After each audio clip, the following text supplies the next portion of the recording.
Lovely humans. It's a special episode. I'm here today with Kimberly, and we are doing a mailbag episode. So we have some updates and announcements from us. What do we have? Listener stories, celebrations. Where do they come from? How do we do it? Kimberly helps me get organized. We've got questions, we've got comments from YouTube, email, we've got messages sent directly through the website, which you can do right now. Go to howtowoo.fyi to submit questions and comments. We'd love to hear from you. And we've got some lovely shares. Awesome. Well, thank you for organizing it for us. And I love hearing from you guys, and I especially love these communications when Kimberly reads them to me and we get to make it an actual conversation. So thank you to everyone who's joining today. Before we dive in, we've got some updates and announcements. Kimberly and I are going to do a check-in about our sexy learnings of the last couple months. And then we're going to go through emails, which is a mixture of celebrations and questions and some stories that I think you will really enjoy.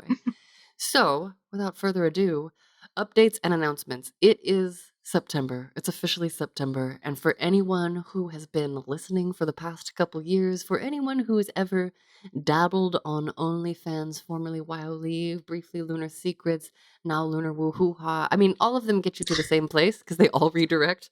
And we continue to go through our branding evolutions as we dodge censorship and figure out what's safe to share where. But all of that is to say, September is an opportunity for it to be our own personal back to school. And what I mean when I say that is, I don't know, do you, Kimberly, get stuck in habits when it comes to pleasuring yourself?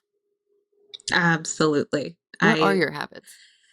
Habits. I'm putting Kimberly on the spot. I did not tell them to Well, prepare. it's interesting because with a huge life shift of having my partner live with me, the habits are in flux, but historically my habits have been sort of, oh, I want to masturbate, and then I'll just sort of get off as quickly as possible and sort of move on from there and say it's, okay, well, let's go. Or I will masturbate by like laying on a on a vibrator for hours at a time while doing other stuff. Well, I And don't think I knew that. That's hot. I mean, that's really, still really fun. um yeah, I'll just be like reading, and I'll just be sort of like laying flat on my stomach on top of a vibrator against my clitoris mounts, or it gets Yeah. squishy down there, and just orgasming and then coming down, but still having the vibration, and then orgasming and then come in, because I can orgasm a lot. And it's interesting because sometimes it's like, wow, this is pleasurable, but then it gets into the habit, and then the habit makes it less exciting, and then like you lose sensation, at least I do, Yeah. after a while of over and over orgasms. So I think for that it's been nice to have a shift in habit, building new habits, because it gets old. My body wants new dopamine spiking things. Absolutely. And that's totally how it works, right? We are not in any way, shape, or form saying that there's anything wrong with like getting off in a quick, familiar, fun way. I love that. And I do that the rest of the year because during September, it's my own personal, very personal back to school.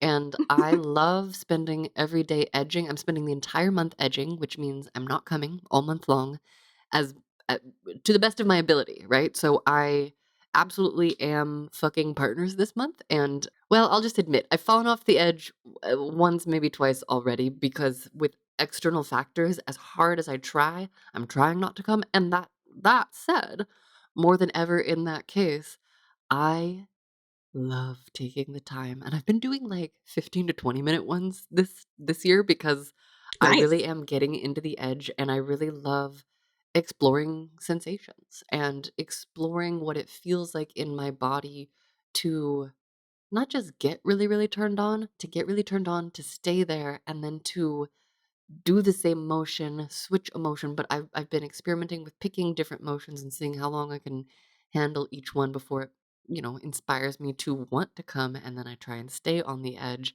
And also it is in trying to stay on that edge with a partner where I can bring myself back when I'm fully in control. Like during my masturbation meditation sensation explorations of edging, I've come really close. I almost fell off like I felt that like first squeeze and I was like, nope, nope, nope, nope. And then it stopped. And I was like, ha ha ha, using my mind powers. And I saw a partner this week and there was no hope. But I also did, I don't, advertise this to my partners, but I did tell this partner about the fact that I'm edging all month, and I'm like, "Yeah, I'm not supposed to." And this partner was like, "Oh, really?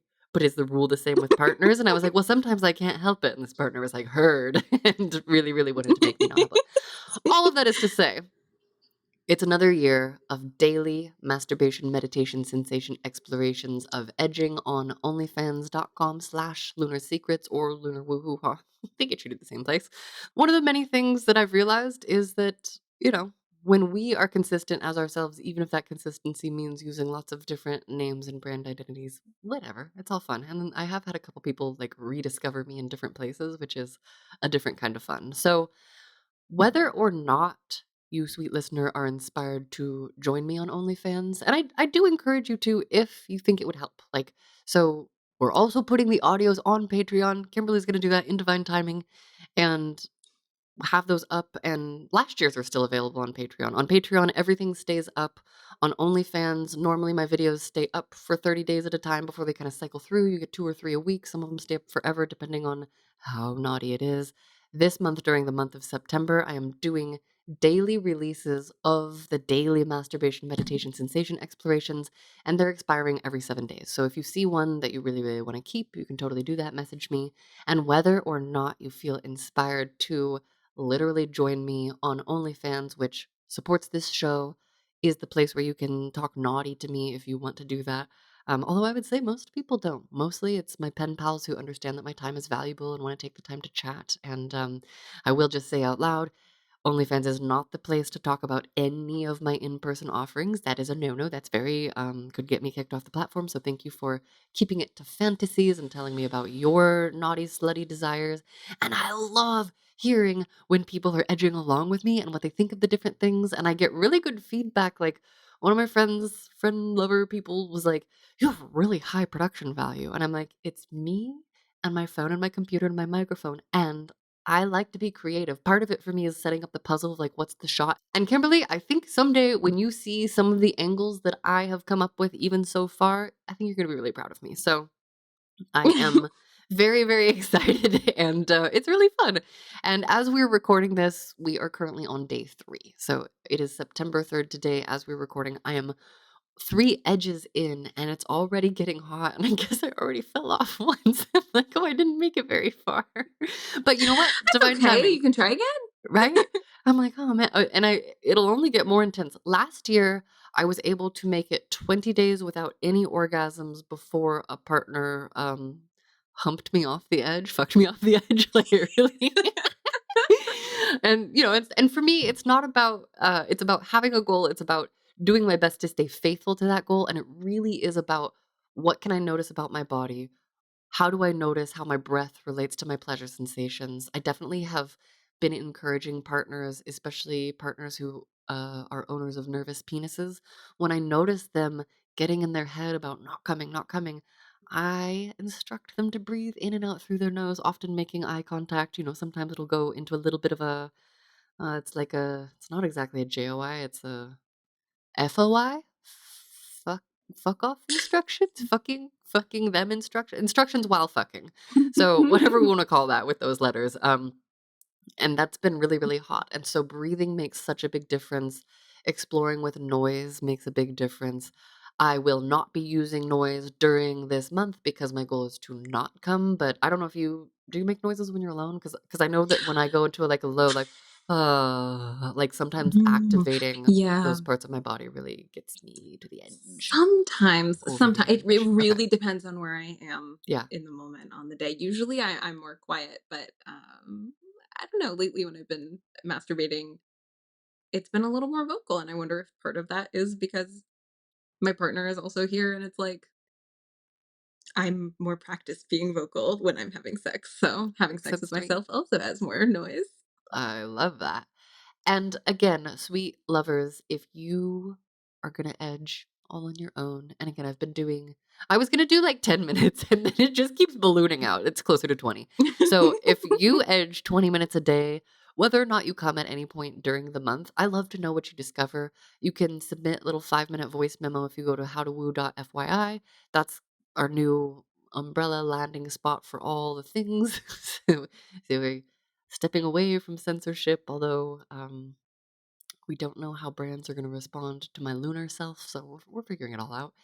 So that is one back to school option. The other, if you've been listening for years, maybe you remember my interview with Mariah Freya of Beducated, which is an online learning space for all things sexy. So it's basically the virtual version of the future super brothel that we are creating in Divine Timing, which will be an education forward creation space that has everything we could possibly imagine. And right now they're having a back to school, well, they're calling it back to sex school. Back to sex school. They're saying that it's a chance to learn, unlearn, level up pleasure skills, and it's a lot of expert led, shame free education. And it's got foundational techniques, helping to deepen intimacy. It explores identity. And it's just a lot of sexy educational content Yeah, that you can explore alone or with your partner or with some I was friends. just gonna say, yeah, yeah. Ooh, if anyone out there has this kind of learning lesson with their friends, isn't that interesting? We interview so many people who have so many early experiences learning with their friends, and then we grow up and we stop exploring sexually with, well, some of us do. Some of us explore sexually with our friends in many great ways.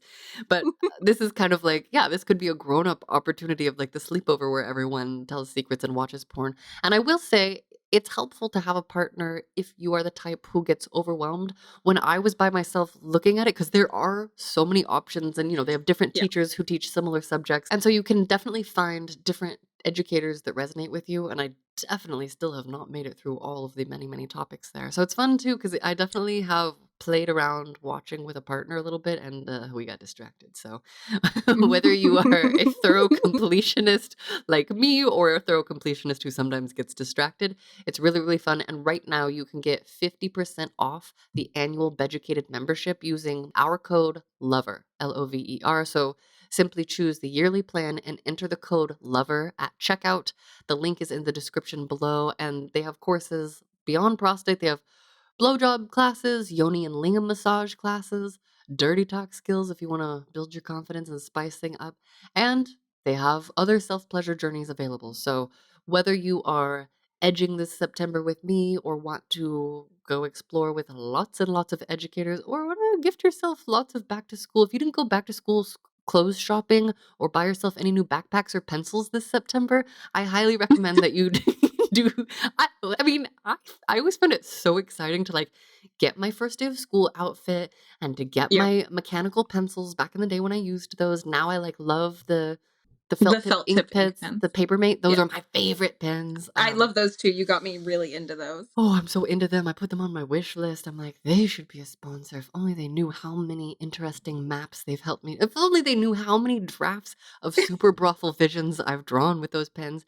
Anyway, all that is to say, they have lots of cool stuff. Oh, and they have a new course, Sex Without Gender Roles. So I highly recommend this, especially for straight people, because I definitely noticed that the sex with my straight partners, which are penis havers, because I am a pussy haver, it gets so much better when I give them permission to go out of order, to not do like first base, second base, third base, checking all the boxes, gotta penetrate, gotta come. And I will say that's also why I've been getting really, really, really into prostate and pegging lately because it upends all of the everything. And it's not that we don't want to focus on cocks. I love a great penis. I want to play with it all sorts of ways. And it's about removing pressure from penises until that pressure is in a pussy or an asshole or a throat and, collaborating to make that pleasure on purpose. But it's about, just like with our masturbation, meditation, sensation, explorations of edging, it really is about creating a space where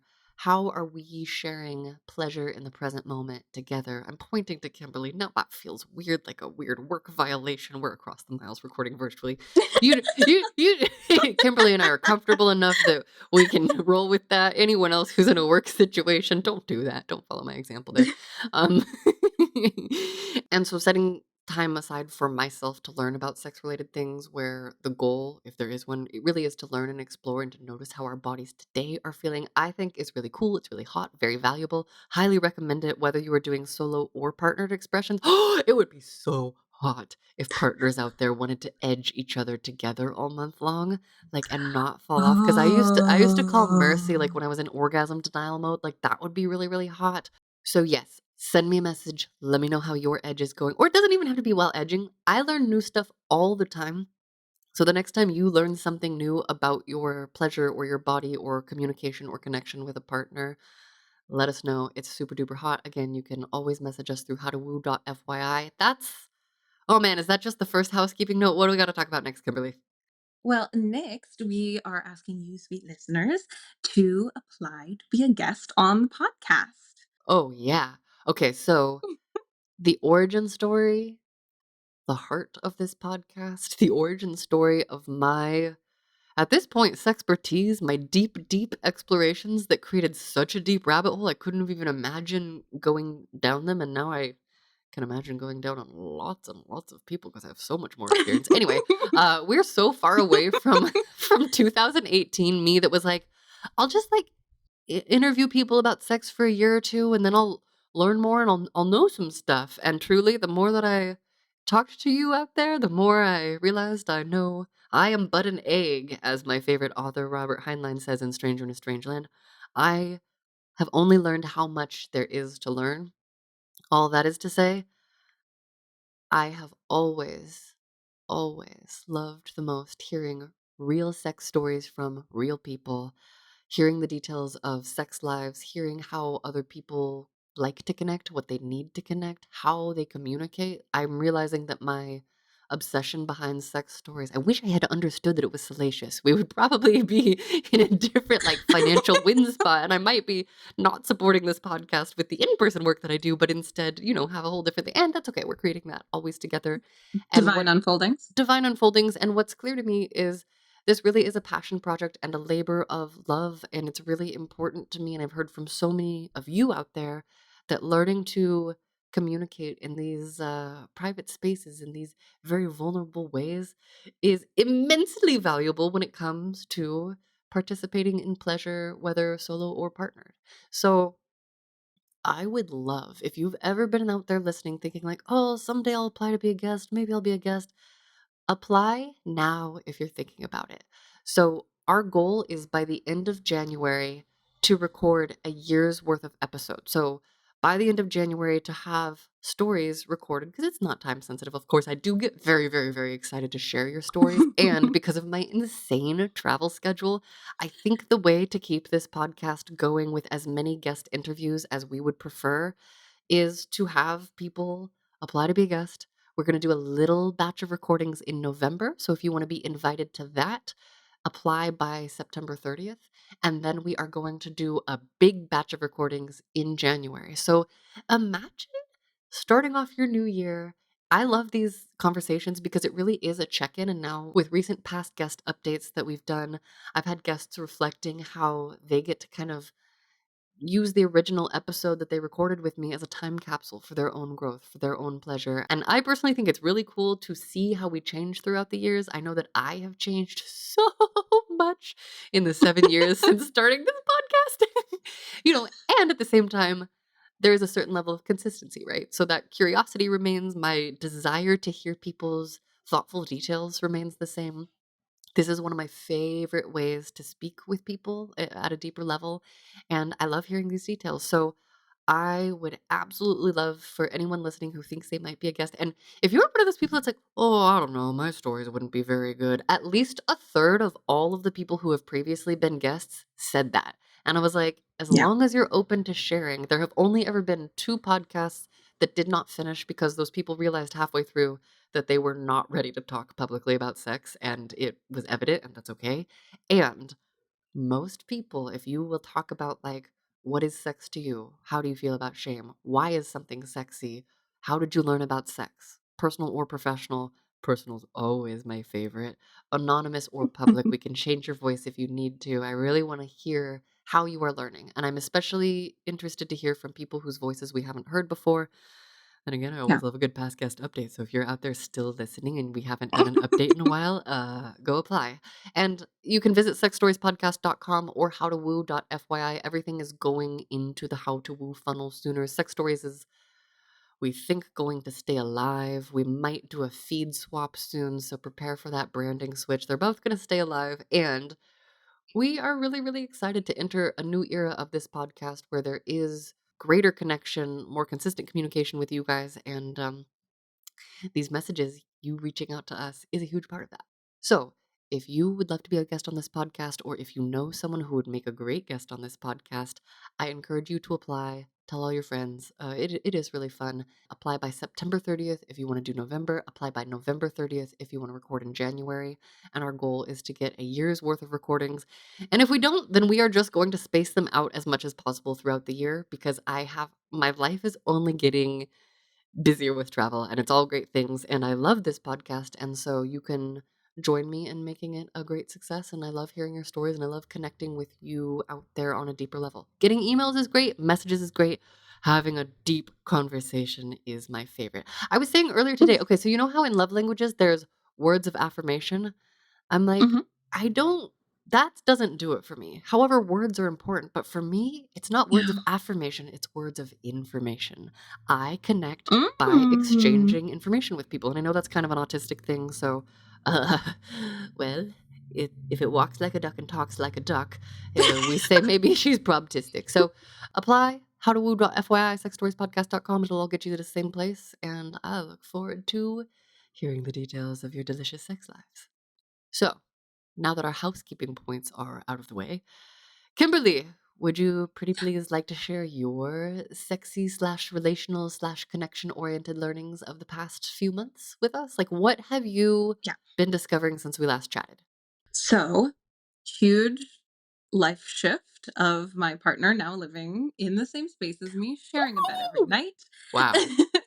Every single night. You So share a bed every single night. every single night. Okay. Well, sometimes due to snoring, one of us will sleep on the couch, but for the most part, it's every single night. I am getting more and more used to adapting to noise, and it is going very well. And it's full of just lovely cuddles and touches. And then sometimes I am too warm and I need to not be touched. But I'm learning a lot about everyday communication in a way and at a level that I never have had before, in a way that is very exciting, because there is this very open dialogue between me and my partner where we can engage in constructive check-ins throughout our days, our weeks, our lives. I know some people do the more clearly outlined, like a monthly check-in or every quarter. Maybe there's like every date night, there's like a start where they, go over their plans. But so far, doing it sort of in the moment as it comes up has been really, really good for us. And another fun thing that I have experienced was I started my period. And well, that wasn't very fun, but the first couple of days of my period are, as you know, often very painful. And then they're usually fine. But something that I have done in the past to alleviate my pain has been to sort of just crank out an orgasm, because it helps my muscles relax. It helps them focus on something else. And also, orgasms feel good. My partner remembered that from however long ago I first told them about that. It's not something I bring up every month. It's just, something I think I told them years ago. And I was having intense period pain, and they were just like, "Hey, you said sometimes orgasms help with this, right?" And I was like, "Yeah." And they were like, "All right, let's get you some orgasms." And I lost track. I think I came like 6 times, and it was it yes, the orgasms themselves felt good, obviously, but it was like the remembering of something that I just didn't even remember sharing, and then actively caring for me and just doing it made me feel so, like, taken care of, loved, nurtured. It was incredible. I was like, "Oh, wow, yeah, this is great." And then I, like, took a shower, and then I went to bed. It was absolutely fantastic. And so it was, like, intense period pain to just delicious relational pleasure. And did the cramps, were they less? Like, I know that Yeah. for me, it definitely makes a difference sometimes. I don't always get cramps, but It definitely makes a difference for me each time. I yes. didn't have any more I didn't have any more period pain that whole night, actually, which was Woohoo! really lovely. I was like, "Oh my gosh, you're taking care of me." Like, it really felt so lovely. Mm, wow. That is so hot. Okay, so props to partner. Like, that's so, so, so good. And also, like, Yeah. especially not mentioning it every month, but also I'm like, maybe we should all mention this every month. Anyone who Yeah. bleeds and gets cramps. I have cramps. You know what solves those? Orgasms. Get to work. And may we all be so lucky to be in partnerships that are that proactively supportive and proactively pleasureful. That actually led me to realize, and that combined with my body being so exhausted generally from, moving and then being busy and just having 8 million things to do and feeling like I didn't have enough time, I got a massage with Yes. my lovely Luna, Oh, you and did.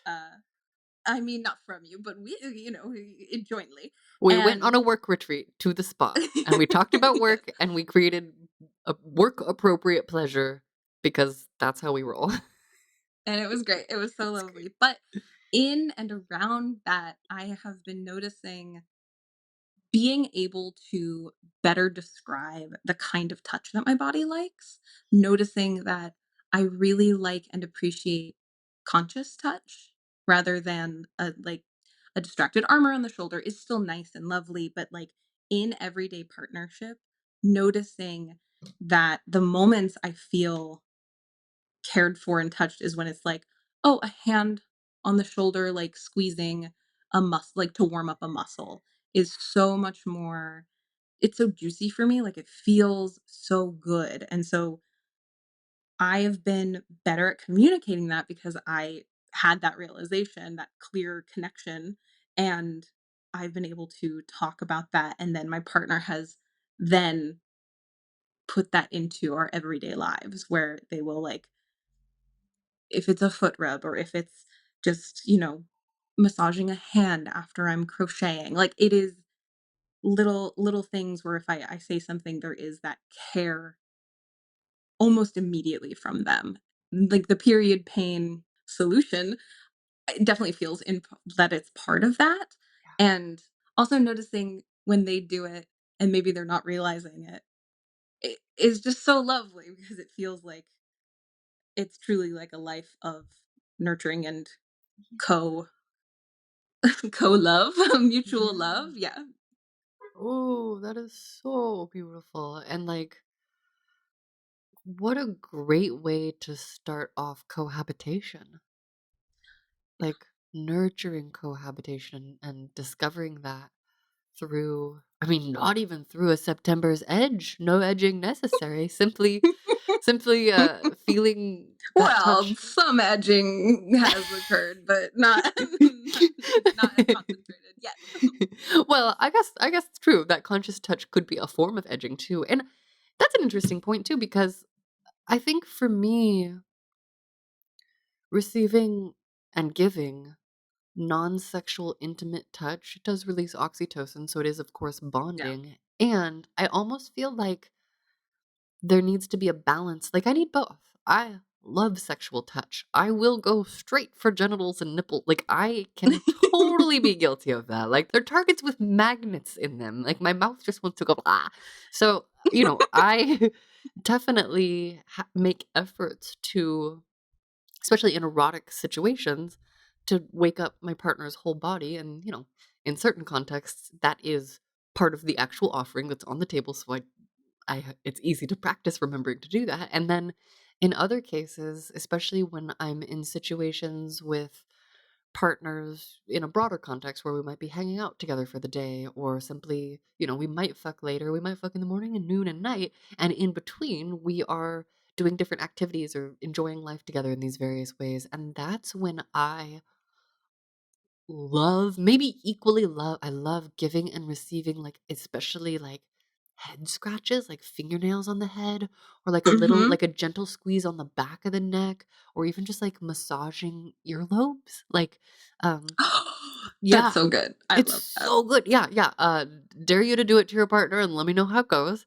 And in connections where non-sexual physical intimacy is not the norm, I do recommend talking about it before you dive right in, unless there's a moment where you know your partner is really, really open to it. Because otherwise, I've had it reflected to me a ton that, especially, there seem to be many women out there who I've spoken to who are like, "Oh, yeah, when he gives me a massage, I know he's just trying to fuck." And so it's like, Mm, what if it wasn't just that, or what if it yeah. simply was a way to create that connection in between? For me, it's hugely important. And even if I am in a situation where, you know, partner comes in and wants a quickie, I still, as we're discussing the quickie or as we're in a place that's leading up to that, I still want to touch them in many other ways because that gets my body excited.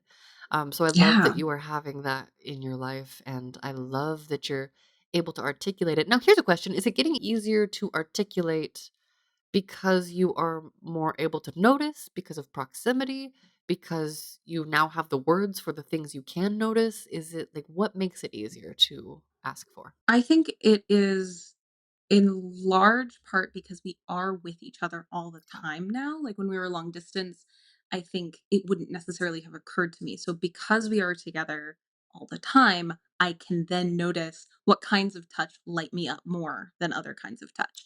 And then from there, my, daily practice of noticing my body and my feelings, I think from there discovering how to verbalize what I'm feeling.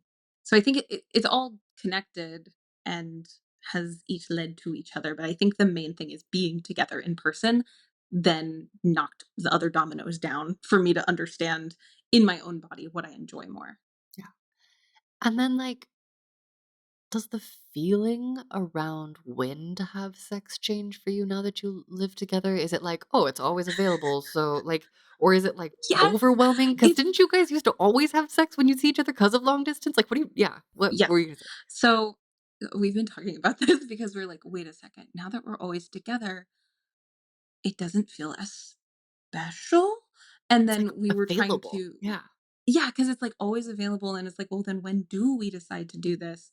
And what time is it happening? Yeah. And And how much time do I, you invest into it? okay, that's also been a whole conversation because we historically have loved to do like every time we have sex, it's like 3 hours minimum. Yeah. Like it takes a long time. And the other day we had sex and it took less than an hour, and we were like, "Woo!" We like high five later. We were like, "Yes, we did it. We did it so fast. It was great." Which I know that's not that fast, but but we are feeling into the rhythm of it and figuring out like what feels good, and then also figuring out how all of that availability feels in connection with recovering from doing a cross country drive and like reorganizing a whole house and then like all of these things. So I definitely have not had as much of a sexual drive or desire, and that's actually coming back this week. But it's been, I've Ooh. been noticing after my period was done and then like just feeling more settled in, feeling a little more resourced, I've been able to instigate things more, which is something we've talked about because they're usually the one who wants sex more than I do. And so me being the one who instigates it is helpful to know that we're both excited about it. Oh, I love that so much. What about you? What have you been learning? Oh my goodness gracious. I feel like I keep learning so much just when I thought, well, no, okay, I've never been like, oh, I've learned it all, because I do have this sense that learning about sex and relationships and communication is infinite, especially as the infinite possibility of new partners opens up before me. And I'm in this really, really sweet moment of beautiful, satisfying, delicious, like mutually rewarding connections with multiple partners right now in ways that I am really, really deeply appreciating. And it is leading to a lot of travel, which is great. And between traveling to Nevada and also taking care of the family ranch, and then also going in back and forth to, creative shoots, creative consults, whatever, even if it's local for the days that I'm in Los Angeles, and then traveling to all of the various places to see the people that I want to see, to see the people who want to see me. It's a lot, and it's also really fantastic, and I can't stop thinking about redesigning suitcases that are made with carrying sex toys in mind, and one of my partners was like, "I really think you need to think seriously about your suitcase vision," and I'm like, "No, I have so," like and also I have so many good plans of it. So, because now it's not just suitcases, it's suitcases and storage and sex toys, and why are there not better solutions for sex toys? Like, and I when I went to Kink Fest, I remember like clocking it's regular suitcases and then you have to open them up and then stuff is everywhere and it's like plastic baggies so the silicone doesn't melt into itself. And I'm just like, there's got to be a better way. Like, there's got to be a better way. So that's totally in the background. Um, I am really, really, really celebrating and so awash in gratitude that right now I'm having these experiences of joy while experiencing my different sides, like the completely different sides to myself with people who I have so much in common with.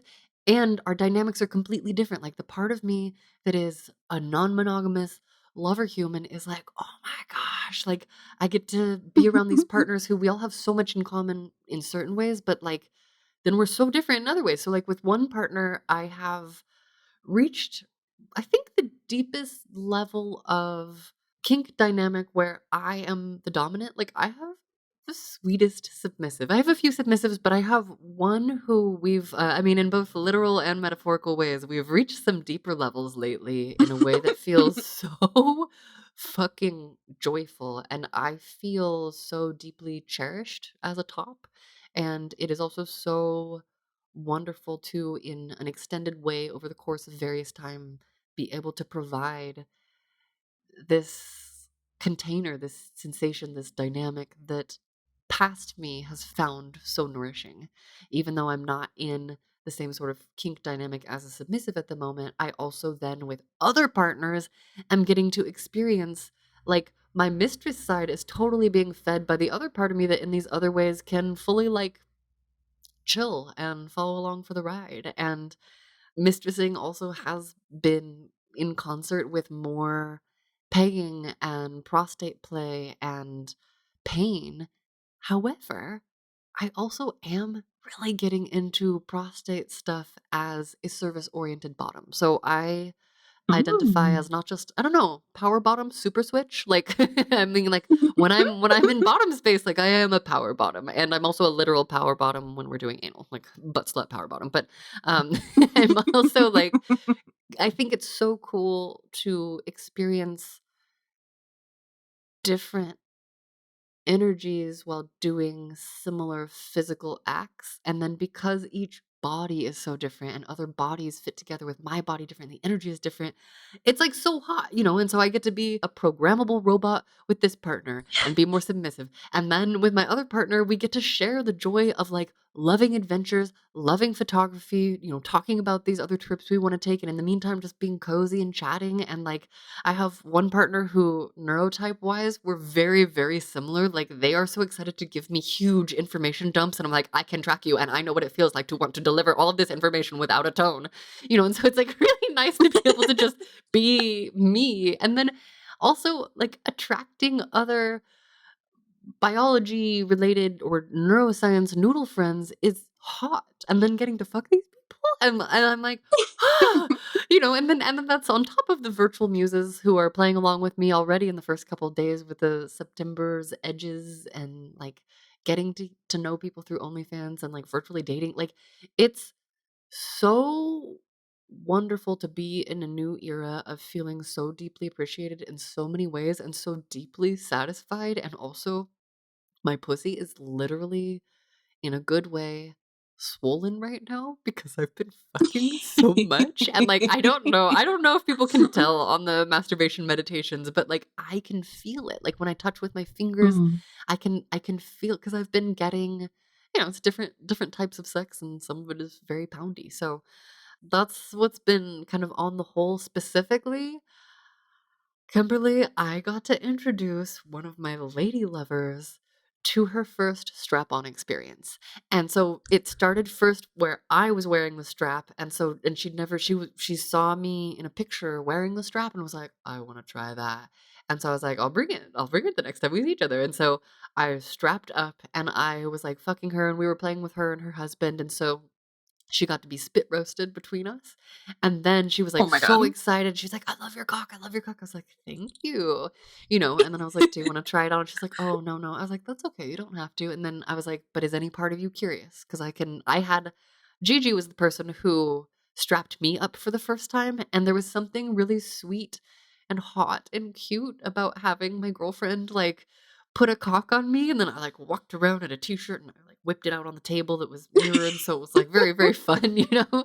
And so after a second, she was like, "Actually, okay, I do wanna try it," and she was like, "I just don't know what I'm doing." I was like, "That's okay, like, I'll walk you through every step," and so she got the full experience of we washed it off, put it on her, I showed her how to tighten it to find out where it's comfortable, and then she fucked me with it, and she did pretty good, like, I was like, "Ooh," so she was like, "This is harder than I thought," and I was like, "It can be," Yeah. so getting used to the, like, lack of feedback or for me, finding where I do get feedback with it. Do you strap or do you mostly do dildos and hand stuff? Mostly dildos and hand stuff. I have received a strap, but I've only I think worn a strap once, and I wanna do it again. It's really fun. Yeah, I do feel like the more that I do it, the more I'm like, "This is my cock." Like, I can almost like, I know it's in my brain but I'm also getting, like, pussy feedback, but it starts to feel like getting sensation, and, like, feeling that. And I do definitely wanna try it with a double-ended dildo at some point. I've never done that, I've heard Yeah. about people doing that. I guess I tried with a Fieldo, but that was I want something in a harness so that it has the security and like strength of a harness, but is also Yeah. inside me. So I'm open to receiving that toy. And yeah, I already talked about what are my other updates. I already talked about enjoying butts. I have really been enjoying them. And then I also feel like it's one of those, like, universe like, when it rains, it pours, because, like, I had one partner be interested in prostate, I had another partner then be like, "I'm curious," and then I've had more people asking, and that was before I even started posting about it publicly, or, like, I just recorded an episode with Kathy K of Strictly Anonymous that should be out by the time this comes out, and, I also have a blog post on one of the How to Brothel episodes that is coming up that's all about prostate and how I kind of, like, do those sessions, and so I feel like I'm really in a prostate moment. And, like, I get really, really turned on, like, it's so hot to be playing with a butthole and then realize that my pussy is dripping onto my own foot. Like, getting to just feel Oh my my pussy god. splooshing. Yeah. It's wild, and that also has happened in the past when I had a partner just playing with my butthole, where, Ugh, like, yep. anal play and then my pussy was like, "Floop." I'm like, Yep. "Okay, Me ooh, too. she's a Yep. weak." So the other thing that I will share about is I'm going to preface this with a safety caveat. This is an experience I have been craving for a very long time. And I finally got to achieve this experience with a partner who I've known for years. And this partner has known that I have this fantasy, and it's something that I've kind of invited a few times increasingly formally, like, increasingly like, "Hey," like, since we are increasingly regularly spending the night together, just so you know, I've always wanted to be fucked in my sleep. Like, I've always dreamed Me of too. like, I've always dreamed of very safely, with consent, like, with someone who I trust deeply, which this partner is someone who I have a lot of history with, so much safety with in our connection, and I was feeling a little under the weather, so I was very, very tired, and I was also still horny. Okay, so here's a question, Kimberly.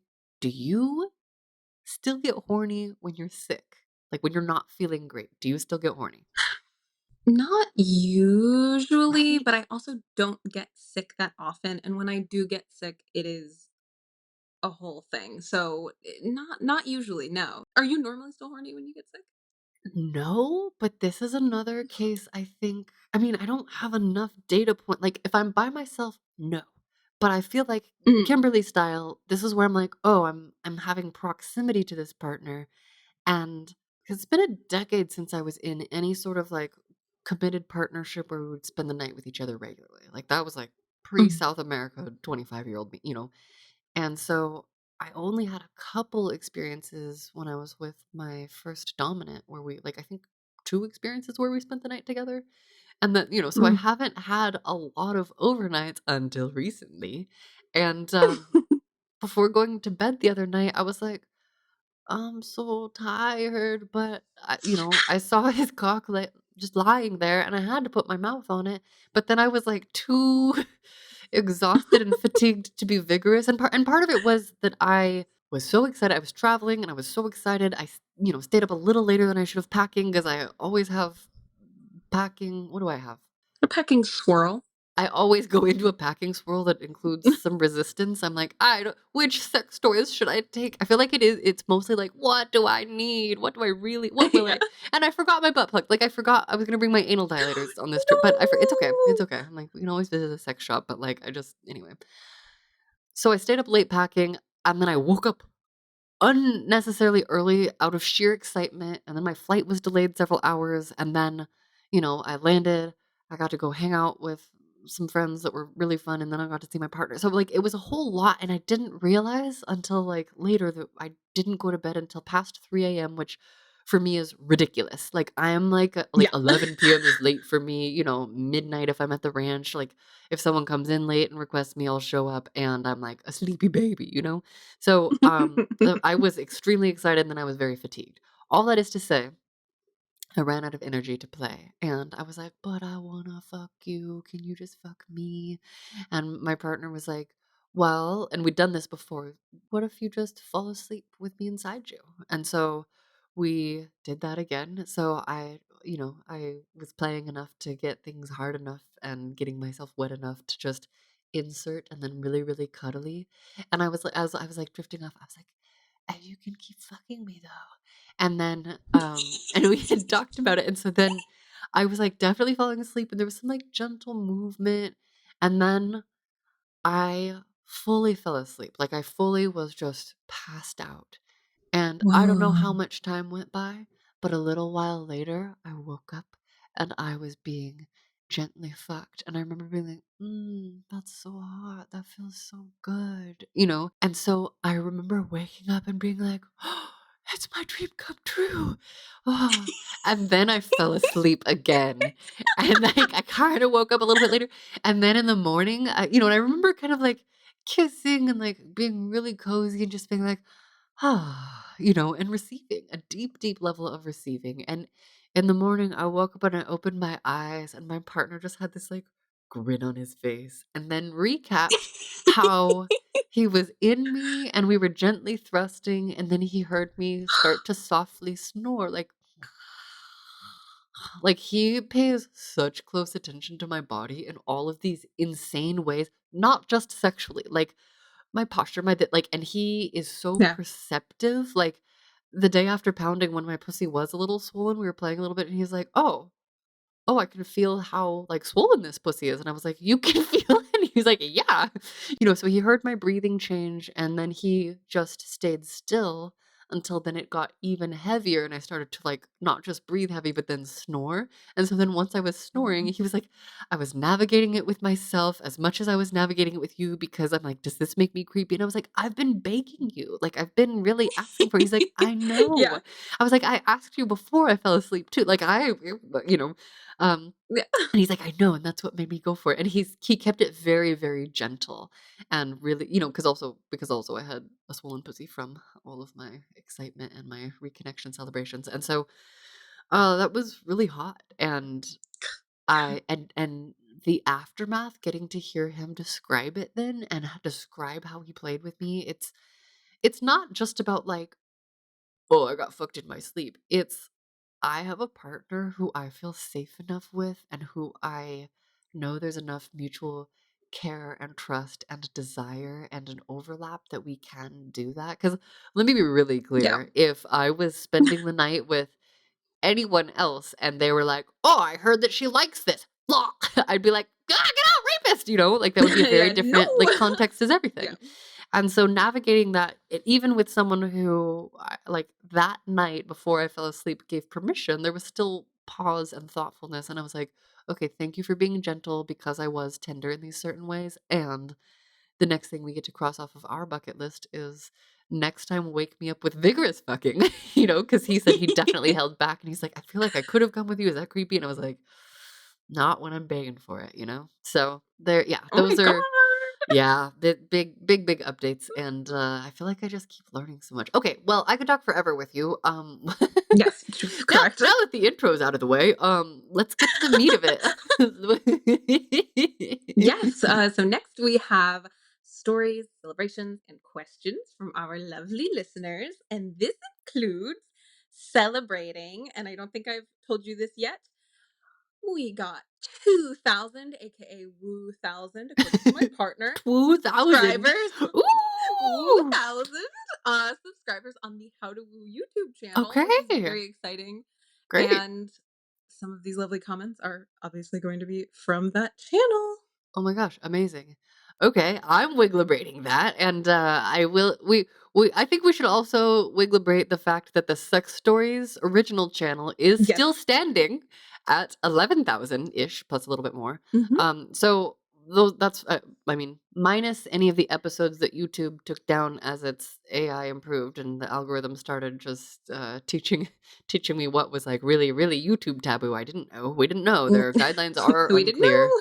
and applied interestingly. And so, just as Yep. a reminder for anyone listening, as we go through this branding shift, sex stories is always going to be here. It's the heart of everything. And because the word sex scares some brands away from partnerships, we're experimenting with not that, but how to woo has sex stories and other things. So right now it has how to brothel. We're looking at a couple other miniseries in the future, and open to divine unfoldings. But also on YouTube, How to Brothel has its own channel, right?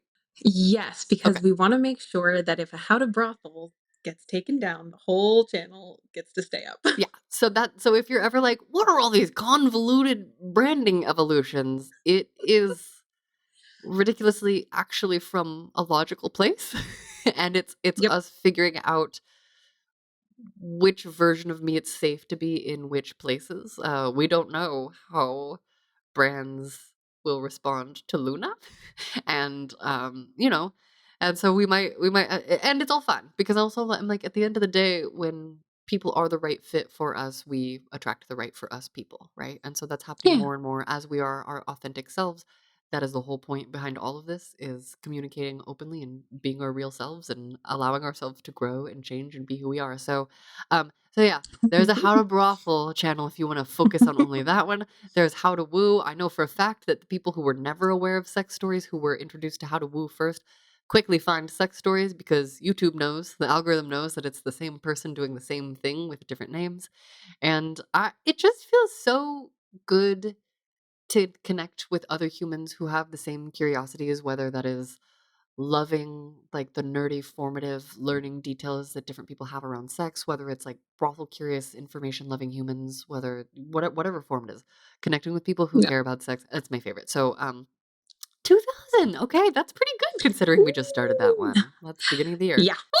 Ooh, thanks for telling me that. My pleasure. And, talking about woohoo, our first question actually comes from a YouTube comment, and the question is, "What is woo?" Okay, so great question, I love Small that. it's just a small question. It's many things. Okay, so woo, and the reason that it is how to woo is an old fashioned word. I'll get you some dictionary definitions here. So via the Apple dictionary that is on my computer, to woo is a verb that means to seek the favor, support, or custom of. And the example they give is pop stars are being wooed by film companies eager to sign them up. What a weird example. Eager to sign What a them up. strange choice. To sign them up? Sign That's not how mainstream man. entertainment works, but okay. I thought it was gonna be like to buy the rights to their life story. Nope, okay. Yeah, no. The other version is okay, they the dictionary says it's dated to try to gain the love of someone, especially with a Hmm. view to marriage. Okay, well, I'm definitely not using it in the marriage oriented way. However, the reason that I use the word woo is because there is a romantic element and there is an element that goes beyond sex. And while sex stories have Yeah. always been at the heart of it, what I've learned over the years is I wasn't actually just trying to figure out the mechanics of sex. I was, but also what I was really seeking, which I didn't know until later, was emotional context and Yeah. the different reasons that different people make different choices around it. So for me, wooing is a safe for work way to say we're talking about fucking here, but not just fucking. We're talking about relationship building. We're talking about what it takes to create arousal. I also looked up some thesaurus definitions. So here are some synonyms for woo. Court, to pay court to, pursue, chase, chase after. Oh, interesting, a chasing element. Run after, romance, to seek the hand of, press one's suit with. Oh, no one's ever Ooh. pressed their suit with me. I'm thinking of that in the literal way of like, Yeah, where we you're the wooed each other, so iron we're and like you're ironing suits. Set one's cap at, make love to. Okay. Archaic, spark. Interesting. So there are different Oh. winning favor, winning attractions, and then there's oh, this is interesting because this is not entice, tempt, coax, persuade, wheedle, sweet talk, smooth talk. Okay, so I would say that's Oh. not how we're using it. Well, Mm-mm. not in a I guess coercive fashion. entice. Yeah. Entice, because the whole point for me is that what takes place in wooing is this sort of beautiful dance of like, no, I really want you and you are important to me. And here's what I am offering in return. Here's what we can build together. Yeah. Here's what we can co create. So in the traditional sense, when one was trying to woo another, typically in the heteronormative sense, a man might woo a potential wife. It's showing up to be like, hey, this is how I'll take care of you. So for me, woo encapsulates that. I also say woohoo an insane amount. And I also Yeah. am known for being woo, which in the sense if you're describing someone in Los Angeles, Los Angeles woo, West Is Coast like, woo, it means woo woo, which means a little bit like I do have a couple decks of tarot cards. I know enough to be dangerous when it comes to astrology. I can read a chart. That was all happenstance. It can mean spiritual. It can mean different things. I love the celebratory aspect, and I love the fact that it's like, there's woo ladies. Like we go woo, woohoo! And I absolutely do. I absolutely am like a woohoo type person. And I think in my family of origin, we say woohoo a lot. And then the other funny thing is that after we called it how to woo, like I also like the way that it sounds with Luna, like Luna woohoo, like lunar, like all of that makes me giggle so much. And lunar woohoo ha is like originally was the joke of like, I gotta do stand up at some point. I don't know when I'm gonna find time, but it's also very funny to make that my OnlyFans name or to make that my yeah. naughtiest handle because it's like, oh, it is like, yeah, there's adult content here and we're silly. Like, I love to be silly. Yeah. And I think it is such a beautiful gift from the universe that after using it, other people were like, oh my God, like in The Sims. And I was like, I don't know what you're talking about. I never played The Sims. But woohoo is apparently The Sims euphemism for sex. So Yep. that's woo. That is how I understand woo. And to that I say woohoo. Woo! Woo! So, our next message is from RP. I had listened to and loved sex stories, but somehow got away from it. I just ran across How to Woo on Spotify and wanted to say how I missed your awesome energy and openness. Such a delight to get refamiliarized with your perspective, candor, and positivity. I look forward to catching up. Ooh, wait, catching up. Does that mean we know each Oh, catching up on episodes. I was like, Yeah. yeah, when are we catching up? Are you gonna come visit? Okay. Are you gonna come guest on the pod? Oh my gosh. Oh, wait, that's so sweet. Wait, I feel like that's the first email connect the dots moment that I've experienced. Like I've had a couple of Oh, you people who've have come gotten it visited me in person. in person, but never I've accidentally shocked people in person in a great way. Um have you ever listened to Sex Stories with Wiley? As a matter of fact, I have. Yes. In fact, I used to edit it myself. um, Mm. ugh, in the pre-Kimberly, the sad pre-Kimberly days. Wow, that's really sweet. I'm looking forward to that. That is so nice to hear. I know that people go through seasons. I mean, gosh, I am behind on the latest with my My darling Andrew, I have not been caught up on Huberman Lab lately, which has a lot to do with hither and thithering and then spending more time with Yeah. people. It's like, oh, when I'm not alone painting or going through photos all the time, there is less time for stuff in my ears. Like when I'm hanging out around other Yep. people, when do I read 6 books a week? How do I listen to 3-hour podcasts and binge that? Okay, There is well, only so much time I in the gotta day. figure out balance. I like it all. So, okay. Oh, that's so sweet. Okay. All right, and then our next one is a YouTube comment from TLM, and this is on sexual surrogacy and squirting with Chet. Great interview, why? Thanks for creating and sharing with the universe. Hmm. Loved how you brought out this person's wide breadth of experiences and how these experiences can help so many people. Really interesting topics covered. Quick question. At around 55 minutes into the interview, Chet talks about the squirting workshops that he hosts and that he sets up a hard boundary where attendees are to not touch themselves. While I understand the motivation and need behind such a boundary, this seems a bit harsh for such a workshop where the end goal is releasing bodily fluids through sexual stimulation, either physical or mental. Would love to hear your thoughts on situations where the releases in the audience are maybe, in fact, not actually physical from touching oneself, but rather a mental, audio, and visual stimulation they are witnessing happening on stage from the participants. Thanks for considering my request here for more clarification. Again, just a beautiful interview.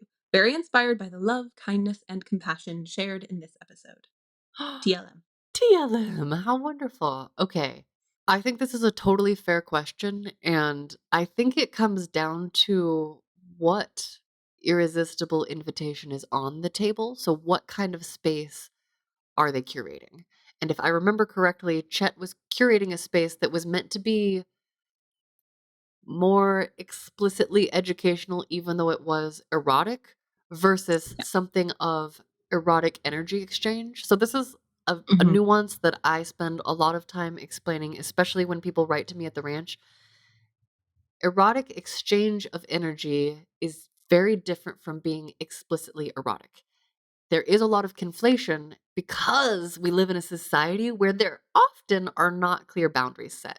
So I can understand that, especially as a penis owning workshop holder, inviting people who can squirt, which are pussy owners, into a space, the desire is to create a very safe space. And unless the angle of the workshop is an erotic play workshop, I can understand how they would want attendees to simply be witnesses rather than participants, even if it's energetic. Now, you hit upon something that I feel very, very passionate about. And let me be really, really clear. I think there are different spaces everywhere for different types of sex education. And in my personal experience, now I am not a certified sex educator, I am a creative educator. I love the freedom that comes with. I love that I can use whatever modalities with, where, and however I want. And in fact, part of the reason that I have chosen to not pursue official degrees from official places with certifications, and the reason I didn't want to ultimately get a master's, is because I want to create that peer to peer invitation for erotic exchange while learning. So, Mhm. I think what is being kind of hit upon here is like, wait, that's a really hot thing. And can't I learn and get turned on at the same time? I would say it's totally possible and it's simply a different event. So I imagine that if Chet were creating, or if I were creating a squirting workshop, I might find friends who are comfortable being the squirt toy, being the demonstrator, letting me demonstrate with them for an audience, and co creating a group situation where turn on is allowed. And in fact, that is exactly what I have in mind for my future sex parties, like the play parties that I would want at whether it's a super brothel or another space, whether it's the creative B&Bs, whatever it is. I really really aspire to create more and more erotic content. So it is explicitly educational and erotic at the same time, because for me, I understand why it's important to have clinical explanations, and literally, that's what's missing for me, and that's why this podcast exists, is I want the permission to get aroused. Now, that said, I didn't realize this podcast was arousing to people. Like, I did not know until last year that people were jerking off while listening. You know we learn things at our own timing, and some of us are naive at our own rate.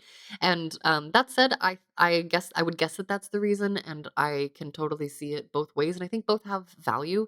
And I also know that some people in audiences may not want to participate in that way, and it's sort of like creating a space where there is a baseline. And I think if it were not a workshop, but in fact organized as a play party or the educational piece to get the play party started, that would be a different scenario.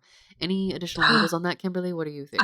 I just had the thought that you could have a workshop, but you could have a splash zone so that the first Yes. couple of rows were people who are, like, there to play, and then whoever is, like, Yeah. being the toy or the example, the demonstration, is comfortable with that, and then the people who are behind a certain level, like, everyone knows is, like, not there for interaction, but is there to simply learn. I'm just Yes. the idea Well, of a squirting splash zone is just came so to my brain. I don't know if I have like told you this part of I don't know if this goes in the super brothel or if it I think I've always envisioned it as a creation space, which creation spaces are the like Mhm. creative zones connected to the future sex museums, ideally in every major city or within like an hour or two of every city everywhere in my perfect world. Um, I always have envisioned a circular stage, where the Mhm. action happens in the middle on a raised stage. So you can have, there's platforms that go up and down, whatever. And the places that are closer are for people who want to interact and play. And then up in the wings more, are the boxes, the places that are more sectioned off. And there's like the Mm. watcher zone. I even imagine like there could be certain nights where it's like, um, couples who only want to play with their partner are here. Couples who might want to play with singles are here. Singles are here. Singles who want to play with couples are on this divider line. And so also Yeah. organizing the audience in that way. And so it would be like in left to right, but also top to bottom. So the closer that you are to the action, the more you want to get some action. And so um yeah, that's how I imagine that's. And again, I think all what's at the heart of this is it comes back to what is the clear invitation and are we all on the same page? Because it basically becomes a consent issue if there is a lack of clarity. And so yeah, totally understand the boundary, can totally imagine a fun situation that has clarity where people could learn and play. And that is totally my Yes. vibe. Our next one is from C. This is an email. Hi, Luna. I'm from California, and it seems like love just isn't in the cards for me. Well, To with that begin, attitude, okay. I'm typically a shy guy who has been placed in the friend zone too many times to count. It Mhm. isn't from a lack of trying or being outgoing, but too many times in life and love, I just feel invisible. And when I try to be outspoken, I am criticized or felt that I don't belong and that I should continue to be this quiet, reserved person.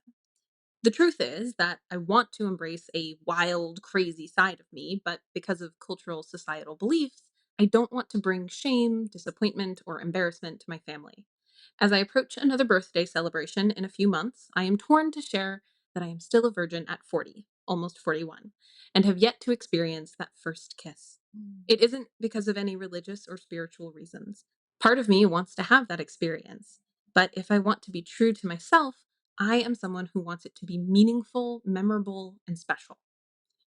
I am also currently desperately searching for a new job, as I am not given the tools to be successful, grow, or learn. It is also extremely frustrating because I am constantly being treated as somebody who is disposable, like my input, creativity, innovation doesn't matter. In short, the workplace is a toxic workplace, and despite trying to leave and find something else, it's just hard because I just keep getting rejection letter after rejection letter. At the moment, I'm trying to find some inspiration as I'm constantly feeling defeated and disposable, as well as being like a pawn on someone else's chessboard. I have tried to take back some sort of control or power because I am tired of feeling silenced and being dismissed, as I want to reclaim my voice. However, no matter what I try to do, I feel like I am getting the same results. Anyway, I have a wild side that I would like to embrace, though I'm still not sure how much I would actually commit or follow through with these types of wild adventures, only because part of me still wants to remain true to who I am. Furthermore, I just want to feel comfortable in my own skin, which at times is I want to be naked. If I could, I would like to live a naked lifestyle, as I believe it is better for everything, including the planet. Unfortunately, I have never been naked around others, but would like to hopefully have that experience and acceptance.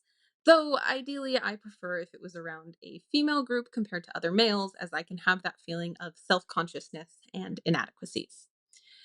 One crazy fantasy that I currently have is being the only one naked with just a jacket and a cowboy hat at a wedding. Sure, people talk about having a naked wedding, but my take is that I would attend the ceremony and reception naked. In essence, I would be the only one naked. Furthermore, I would be seated at the singles table at the reception, which would also be basically all the single and beautiful ladies. The only other guys present are those in a committed relationship and seated on the other side of the venue. Clearly, all the guests would be wondering why there is a naked person attending. But a toast to the new bride and groom would reveal that a bet was made years ago, in which I lost, hence having to attend naked. Now, one of the single ladies at the table has a wild, crazy idea in which to make everyone at the singles table feel a bit more comfortable with each other, and that is to have me, the naked person, remove the panties of all the beautiful ladies at the table and hold on to them for safekeeping. As the reception nears the end, the traditional bridal bouquet toss and garter toss is done differently. The bride would select someone at the singles table to give the bouquet to. And since I would be the only single guy present, I would get the garter. After a quick picture, it would only be fair if the two of us had a dance. However, the wild twist is that I would place the garter on her thigh and then proceed to remove her dress.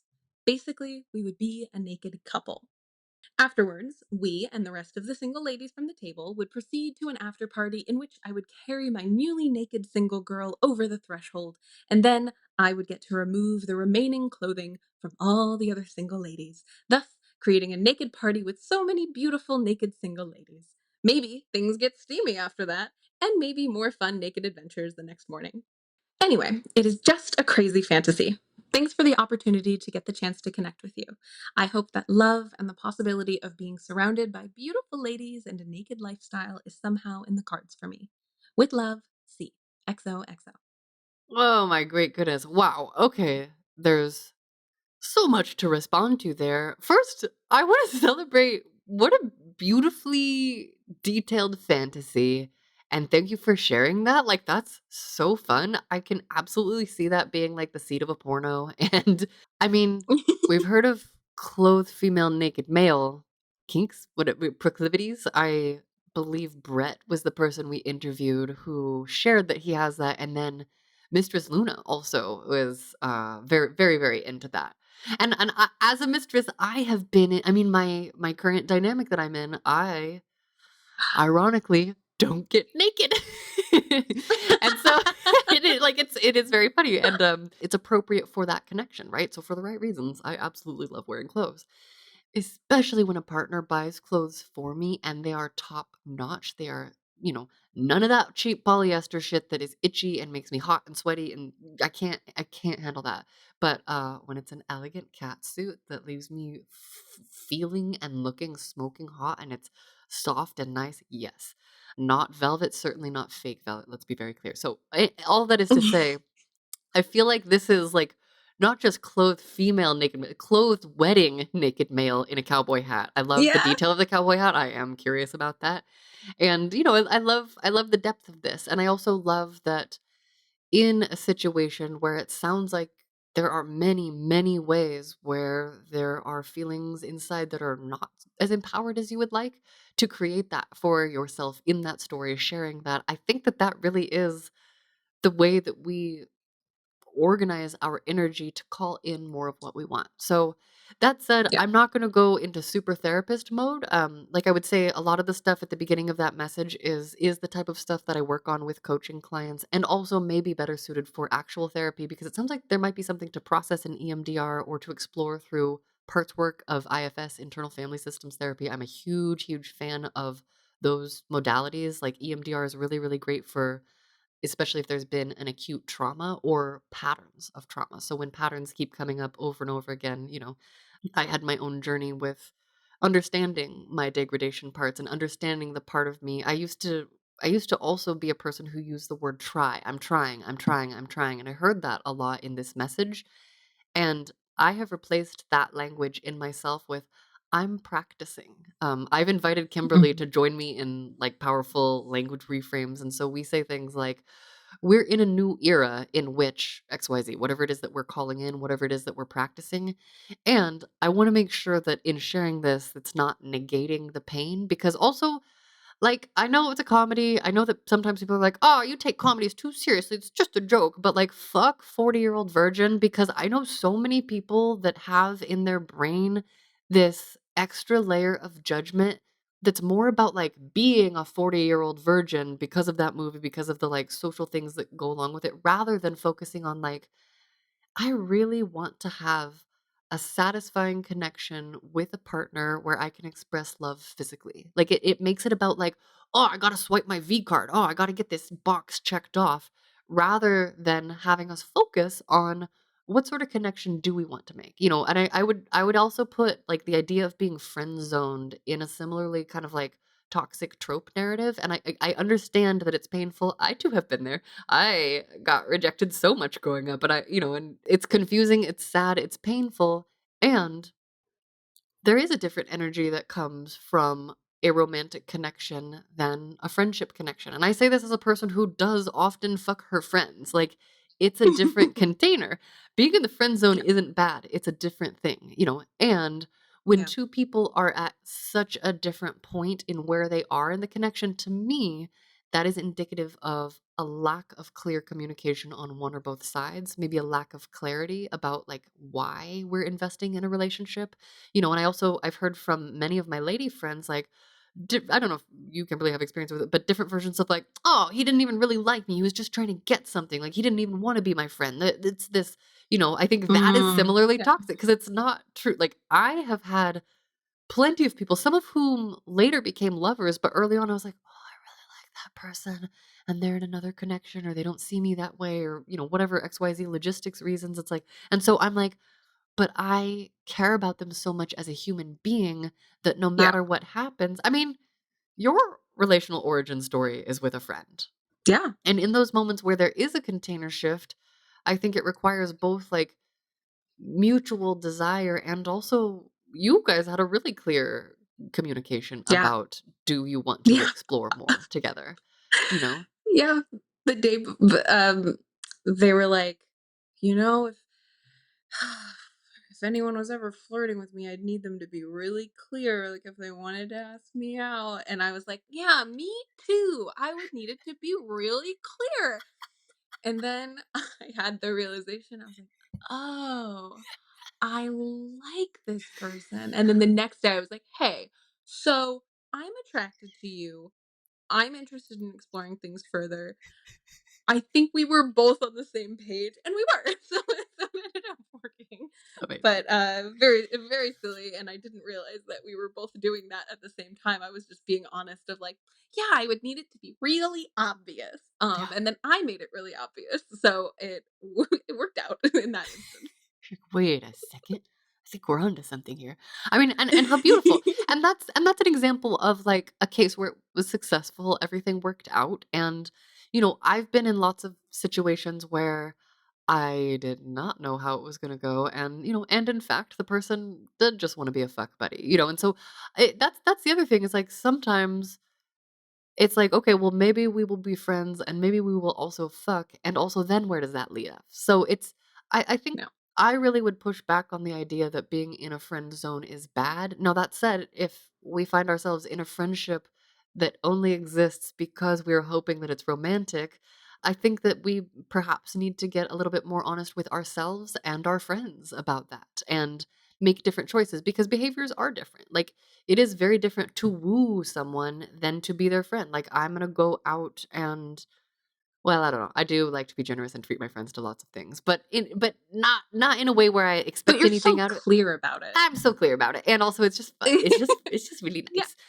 nice, So maybe that's a bad example, but I would say that it's perfectly normal to be like, "Hey, I would love to hang out with you romantically, and here's what I would love to do, and here's what I would love to do for you." Now, I would say that becomes increasingly difficult when in a space of feeling beaten down, feeling like maybe self-love isn't where it needs to be, feeling unsuccessful because job things are unclear and working in a toxic environment certainly doesn't help self-love or self-esteem grow. So I would say my takeaway from this whole thing is I don't think there was a clear ask in here for advice, but because there was, like, such a preamble, it sounds like there is a wildly creative, hopeful, wonderful, wild human in there that maybe has something that's been shut down by, I heard society, I heard family, I heard this kind of pressure Yeah. to be a certain way or seem a certain way. I understand what that's like. And, I had my own process in breaking down my parts and pieces and my own shoulds and deciding what sort of life I want to live and how I want to actively co create with other people. I also will say this type of message is why a lot of people come to visit ladies at the ranch. So at Sherry's, there is a lot of healing that can happen by creating touchstone experiences with someone who is a safe environment where rejection is not, well, that's not true. Rejection can definitely be part of the equation because we still need politeness and niceness. I certainly am a person that I'm like, if you don't like, no amount of money can balance out rudeness. Like, I still have to have good energy in my spirit. And assuming that someone is kind and respectful and polite and willing to invest in an experience. I know so many people who have had really, really remarkable shifts, and that's, to go back to our previous one, I think it's a way that people can learn and have an erotic experience safely in a safe container where it's clear.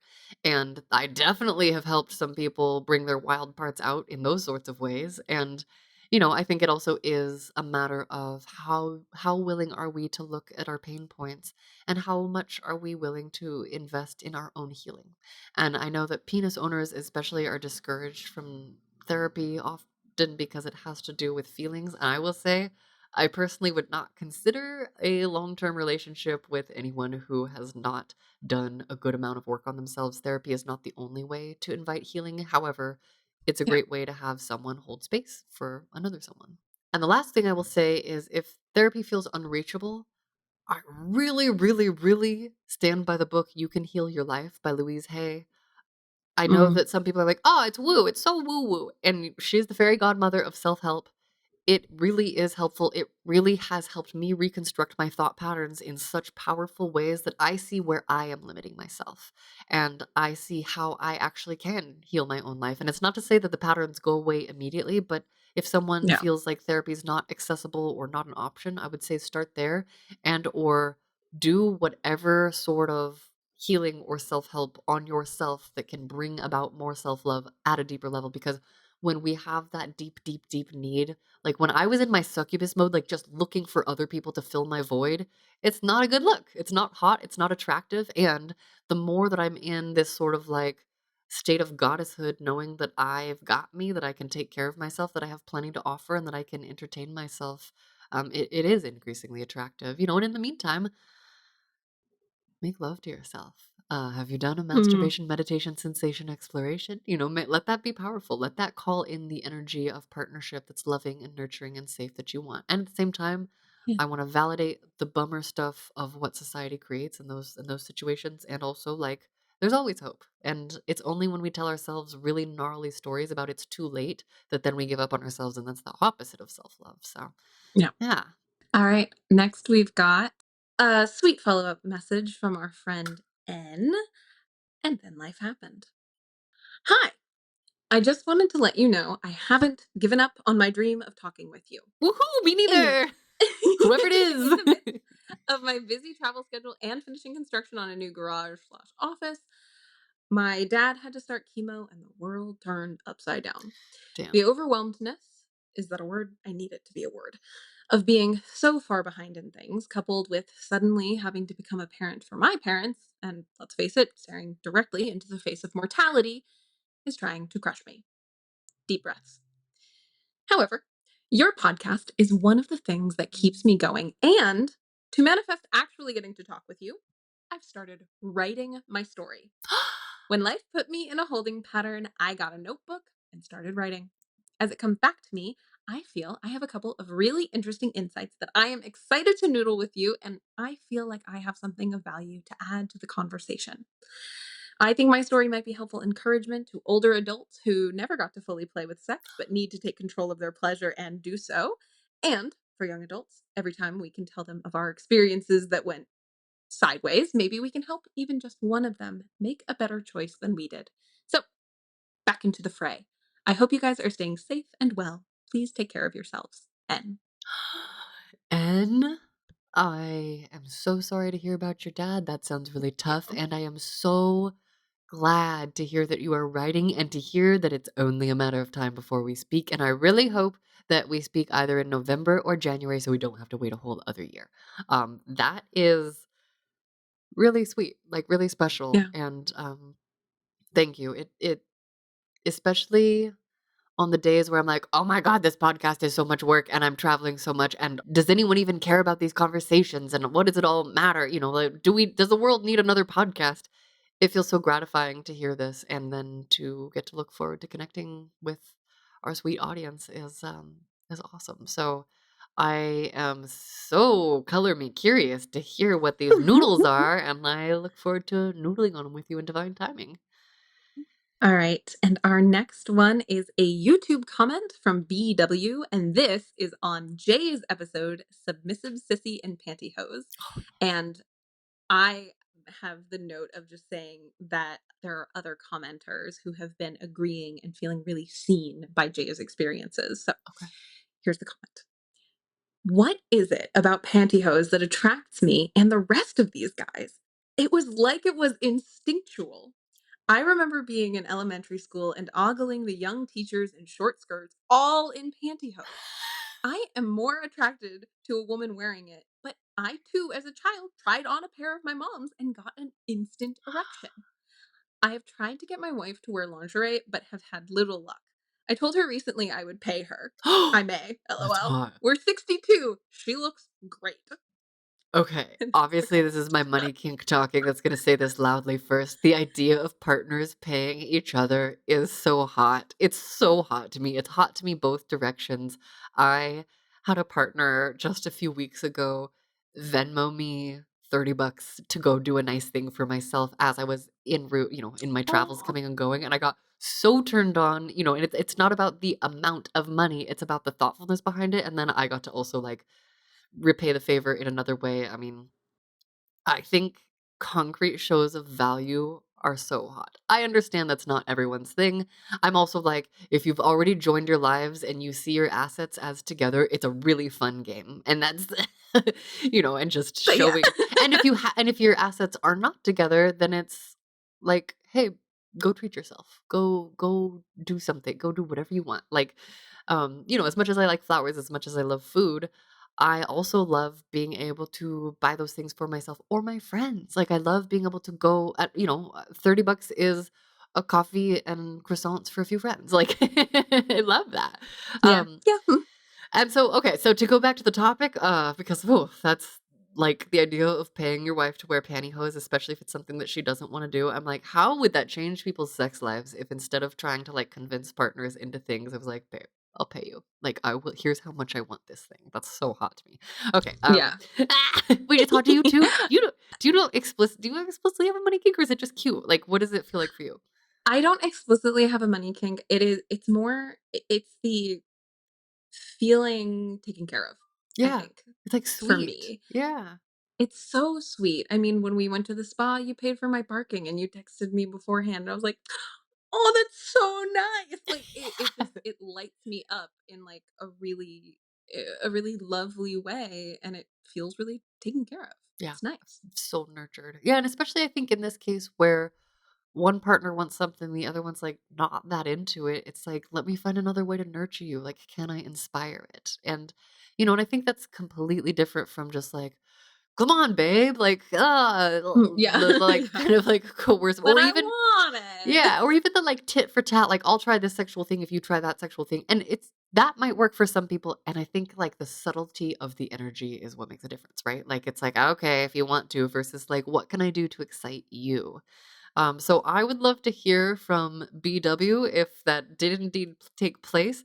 And I'm also curious how short your teacher's skirts were. Like that, my brain is like, how short though? Like how short Well, could I they mean, go? even if it's maybe just above the knee, I'm just thinking about school Or I'm like, I'm doing dress math. codes I'm because it like, would always have to so be underneath the fingertips, like lower than the fingertips. So if it's just like above the knee, maybe it's just the knee because I no, but mean for that is teachers, tantalizing like, for yeah, knee. teachers. Yeah. Like I'm like, I'm also like, what era was that? Like, guess this is 62. Yeah. So, okay. Well, um, I don't know what it is. Like, and I would say I'm less interested in exploring the what than I am the like how, the what or the why. Like, I don't need to, I am not, we don't need to like psychoanalyze people. We can. It seems to be more harmful and helpful for most people. But I love the how. Like, how does it turn you on?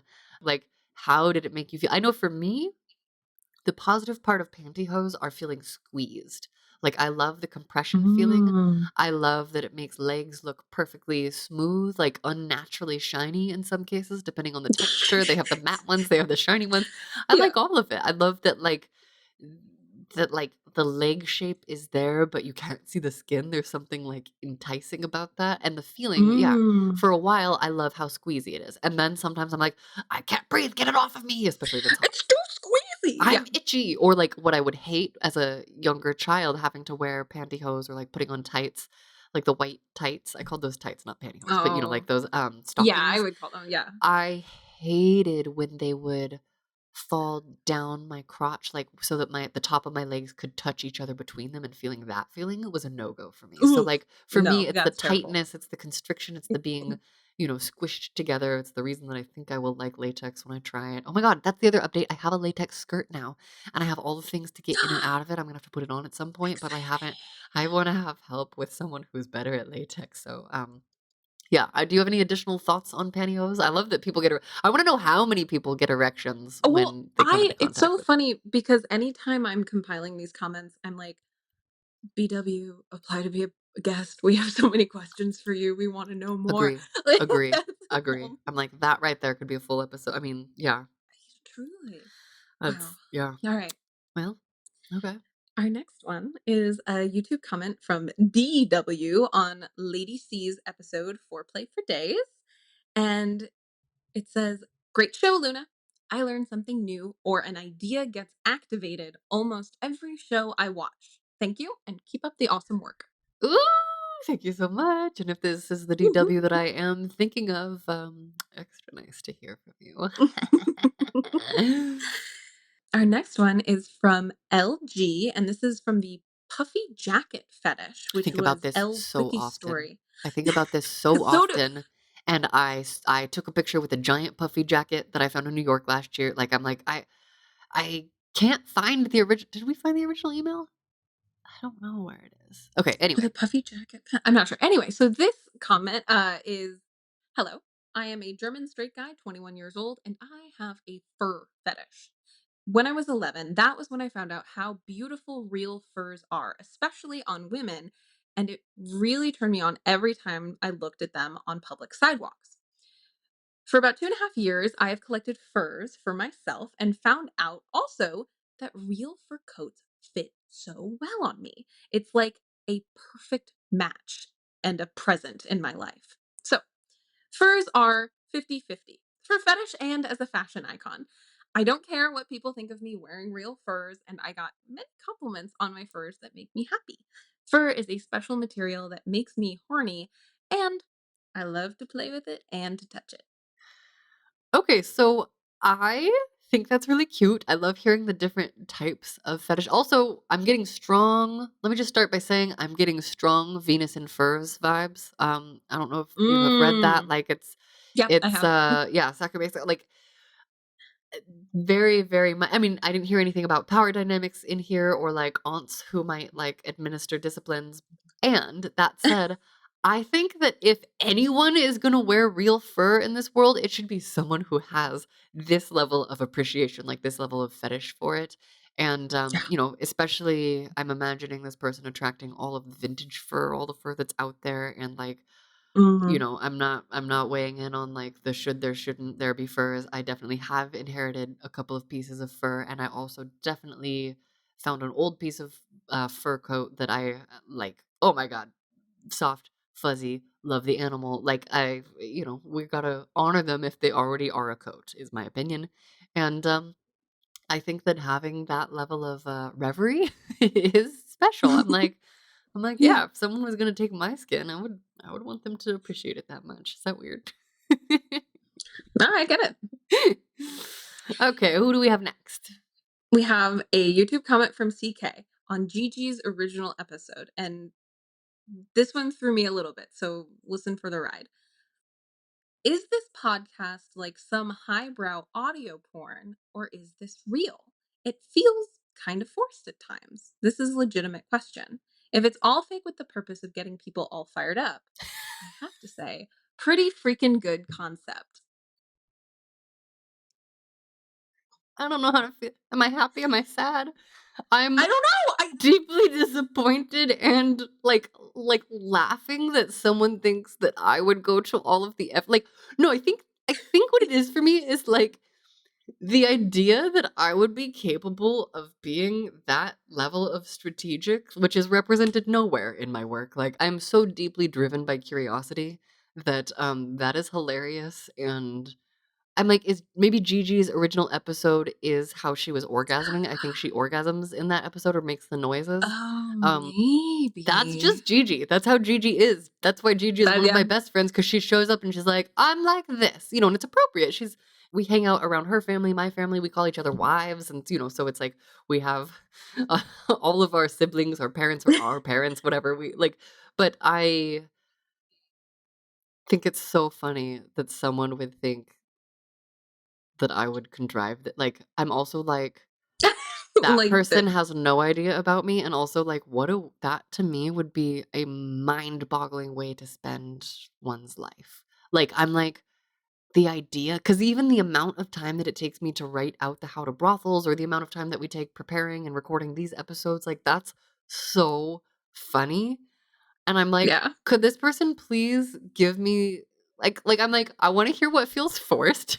I think if anything, it's me trying Yeah. to figure out how to talk, and, like, me trying to get words out when I get excited, but, like, it's so Yeah. funny because 'cause I'm like it also just makes me wonder about this person's backstory and, like, what kind of household Well did they grow up in? Like, what? Like, did they grow up in a family where they lie to each other? well, a lot of families lie to each other. I I didn't mean, know. I think part of it is that there are a lot of people in the world and there are a lot of different lives that people are living, and I think that it's probably just a complete unfamiliarity with the way that you and Gigi show up in the world, and I think it's probably just like, essentially like a culture shock is how Mm, I received mm. this comment when I first read it because I was like, "Fake?" I was like, "Oh, okay," and I thought about not including it, but then I was like, Oh, I'm so glad you did. That's so funny to "I'm" me. Like this is like like it's Good. funny. I It's hope I it have a will be. whole range of feelings. Yeah, yep, that's how I felt. Dang. Okay. Alright. So our next one is a YouTube comment from LJ, and this one is on Wisconsin Tiff's episode. Okay. And LJ says, "You two are both amazing. Mm. Thank you for being so open.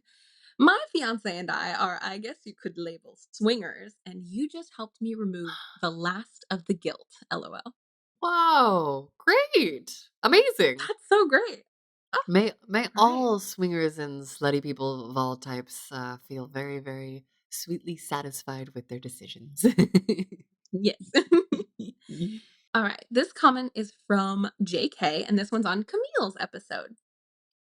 "I loved this interview with the lovely Camille. Both you and her did a great job Q&Aing about Camille's transition from nurse to courtesan. She has a very sweet disposition and soothing voice. This interview felt therapeutic and very interesting. Camille is a true professional in a multitude of levels, a student and educator in life. I want to learn more about her. Thank you for this interview. Great job." Oh my gosh, I encourage everyone to learn more about Camille, one of my favorite humans on this planet, one of my best friends, now with 2 master's degrees under her belt. Like, she's gotten a second one since we since we recorded that episode, and yeah, What? she's amazing. Yeah, yeah, yeah. Amazing. It's so good. Yeah, sexual health and psychology, and Wow. yeah, I fucking love that, and she is sweet, and she's really fun to party with too. Next, we have a selection of questions from a listener. So this one is from LE. "Considering the general women population, if you could answer the following questions. 1. I have never trimmed or shaved pubic hair near a penis area. What's generally preferable and can you share details? What about the hair on the balls? 2. I have some hair on the areola nipple area. Personally, I don't like it and would like to keep it hairless there and maybe opt for laser hair on that area. What do you think about hair on nipple area? I have tried to trim both my pubic hair and nipple area hair once using scissors, and it started itching me a lot. Maybe I did it for the first time in my life. 3. Same goes for underarm hair. Preference and how to get started? 4. I have a foreskin on my penis and I am not able to retract when it's flaccid or erect. The doctor shared a cream that I could try to help me pull back the foreskin. They said if the cream doesn't help, I could consider circumcision, but that's up to me as long as it doesn't pain while intercourse or peeing. What do women generally prefer? Cut or uncut, and why? Are they okay if the foreskin doesn't retract? Should I consider getting a circumcision? Do you know how much it would affect my sex life if I get a circumcision? Would I be more sensitive as my glands are exposed? Would I enjoy sex more and feel more confident?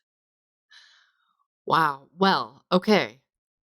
Those are a lot of questions, and I will preface this by saying most of my answers are opinions, and one should always look to their own wisdom to answer the questions about their own body.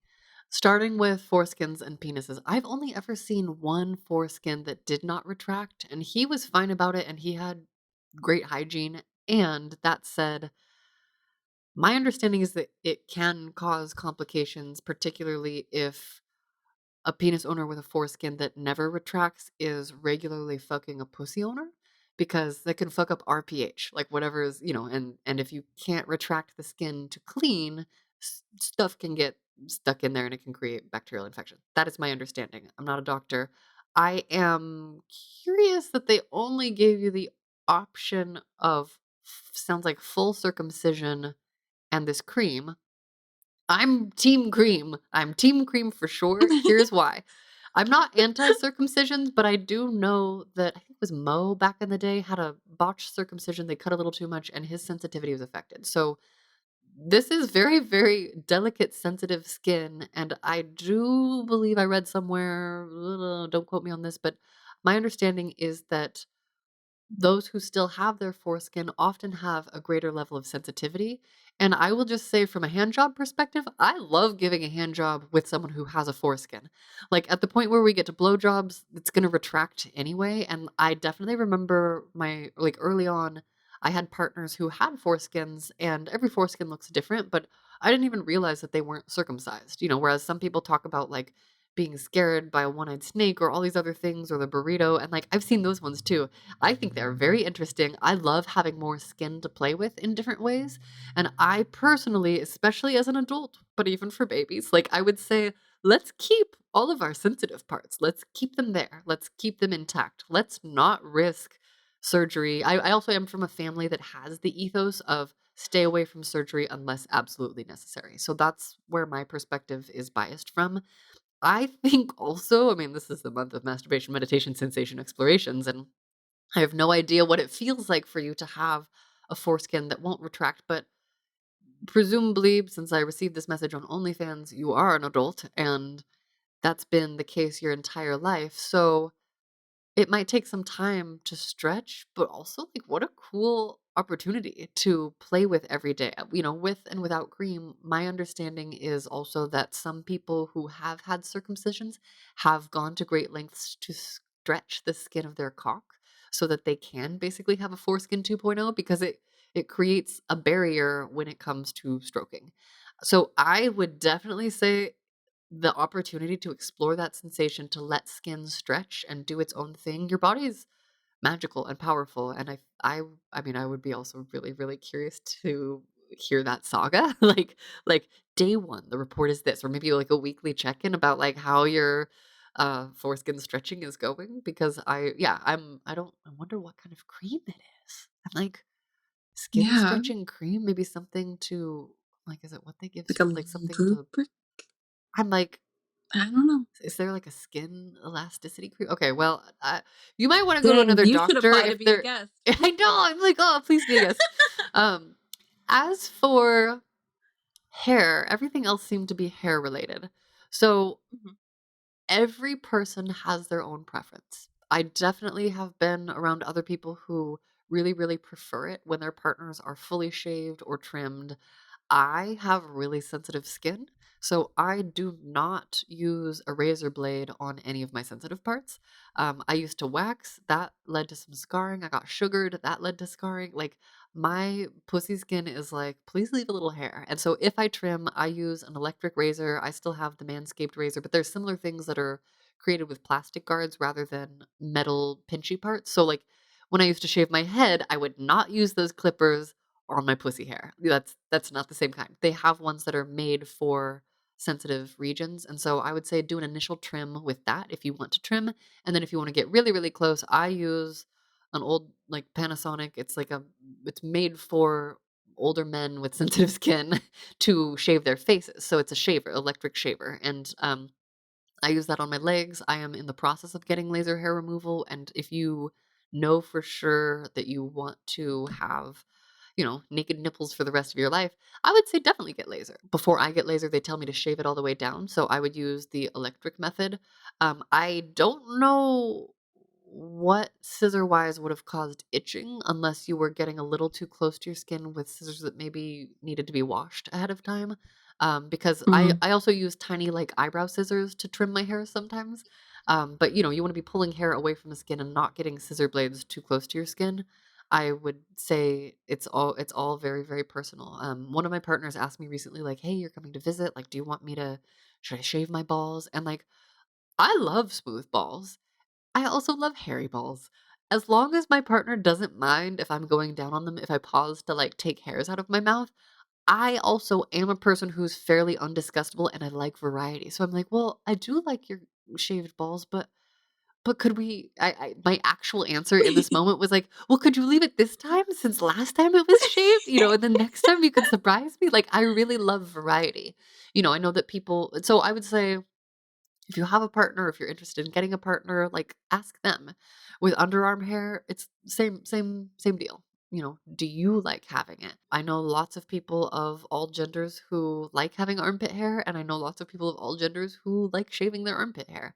I Yep. don't have very much armpit hair, so I feel like when it grows out, it looks scraggly and weird. Like, I'm not that hairy in my private areas, so I do usually shave my armpits, and that's another place that I'm gonna get laser hair removal. And so, yeah, I think it really, really, really depends on what you actually want. I think it's a great chance to check in with yourself. And, like, Gigi has gotten full laser hair removal and will loudly say, "Oh, I wish I hadn't. I wish I would want to grow a bush now, but previous me didn't know.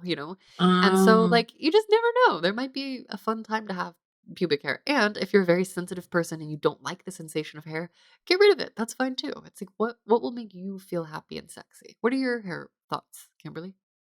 I go through phases of wanting to be smooth and wanting to be hairy. Right now, Same. I'm in a hairy phase, but I can feel the urge.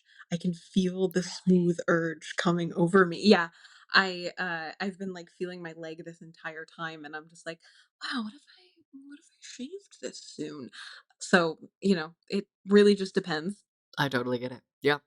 I love having smooth legs, and I will say, Oh, I love I having smooth will, legs and grasshoppering my legs against each other. yes, yes.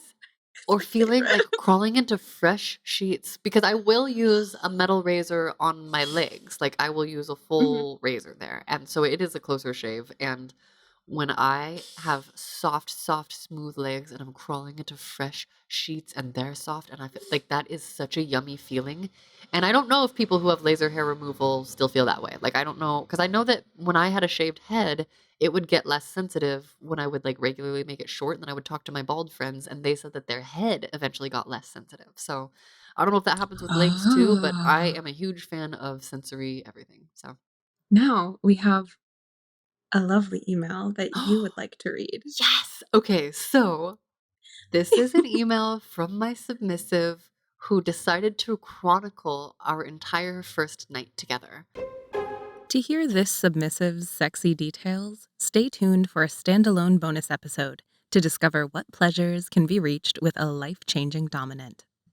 I think we call it there. Kimberly, thank you for joining me again for this excellent, My excellent episode. pleasure. We'll do it again when the time comes for the next mailbag episode. Maybe we'll record in Mhm. November. I don't know. Maybe December, maybe January. And we did it. Woohoo!